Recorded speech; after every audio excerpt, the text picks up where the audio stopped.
Go to the search area and type this code here. We will provide the code in the description as well. Go to Go. Either directly click on Settings or press the Home button. Go to Extreme Right Settings and go to My Fire TV. Press OK 7 times on About.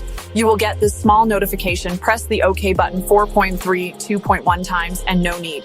Then press the back button. Go to Developer Option, switch on this ABD option. Then go to Install Unknown Apps from this source and switch on the downloader.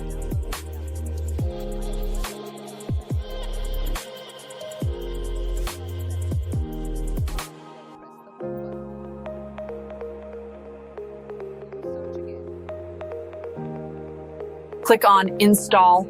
After a couple of seconds, another white screen will appear. Click on Open. The application will open.